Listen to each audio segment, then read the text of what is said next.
Alors bonjour à tous, merci d'être ici. Pareil, c'est un plaisir pour moi de parler un peu de mon travail. Donc, je m'appelle Pierre Vermeau, je suis doctorant en astronomie au LESIA, qui est un laboratoire de l'Observatoire de Paris. Et ma thèse porte sur l'étude à haute résolution angulaire de l'environnement proche des noyaux actifs de galaxies. Alors qu'est-ce que c'est qu'un noyau actif de galaxie et qu'est-ce que c'est qu'une galaxie d'abord?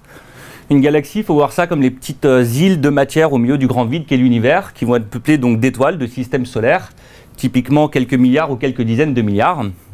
Et au cours de l'histoire, les astronomes se sont rendus compte que une certaine proportion de ces galaxies, typiquement un quart ou un tiers de ces galaxies, présentaient une activité nucléaire anormalement élevée. Autrement dit, au centre de ces galaxies, dans une région très réduite, se trouvait une source lumineuse d'une luminosité inconcevable, de l'ordre de plusieurs milliards de fois la luminosité du Soleil. Donc voilà, donc ça a un peu attiré la curiosité des astrophysiciens, et après de nombreux débats, de nombreuses observations, ils sont arrivés à créer un modèle, donc une description de ce qu'ils pensent se trouver au milieu de ces galaxies. Alors, le point fondamental du modèle des noyaux actifs de galaxies, c'est un trou noir supermassif qui va être entouré d'un disque d'accrétion. Un disque d'accrétion, c'est de la matière qui va tomber dans le puits gravitationnel du trou noir, qui va se mettre à tourbillonner autour en arrivant sur le trou noir, un peu comme l'eau qui cherche à s'évacuer d'un lavabo. La matière va s'accumuler, devenir de plus en plus dense, chauffer, atteindre des températures de l'ordre du million de degrés et se mettre à briller, à rayonner de manière phénoménale. Et donc c'est ce disque d'accrétion qui est responsable de la fabuleuse luminosité des noyaux actifs de galaxies. Donc là c'est bien, on a une belle description de l'objet central. Maintenant pour les gens qui comme moi veulent étudier l'environnement proche de ces structures, et ben, c'est un peu problématique. Parce que si on pointe un télescope sur un disque d'accrétion, on est totalement ébloui et on est parfaitement incapable de voir ce qui se passe autour. Parce que voilà, la lumière est trop forte, ça nous éblouit.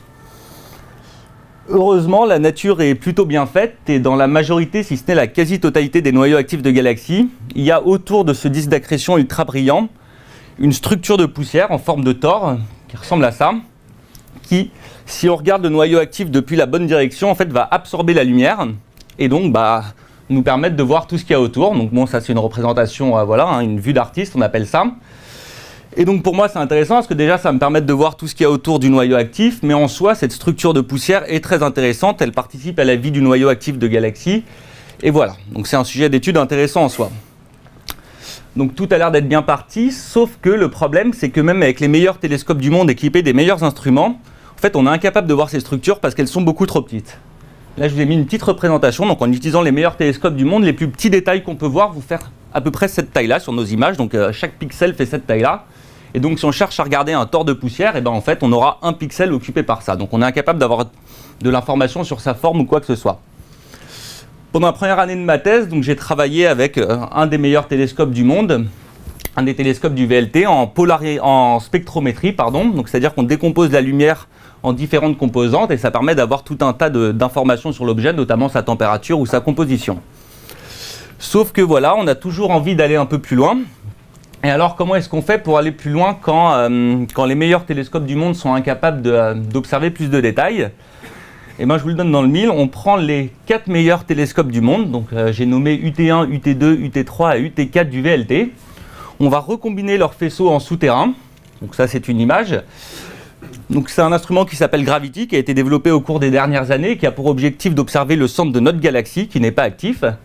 Mais moi, dans ma thèse, je vais essayer de m'en servir pour observer des noyaux actifs de galaxies proches. Et donc, si on revient sur l'image que je vous ai montrée tout à l'heure avec les plus petits détails visibles avec les meilleurs télescopes du monde, et que maintenant on remplace ce meilleur télescope du monde par Gravity, eh bien, on observe des détails 4 à 5 fois plus petits.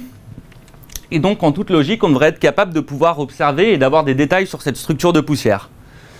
Voilà, c'est ce que je vais essayer de faire pendant les 2 années qui me restent. Donc essayer d'obtenir des informations sur la taille, sur la forme géométrique de cette structure et sur son orientation. Et j'ai fini, je vous remercie.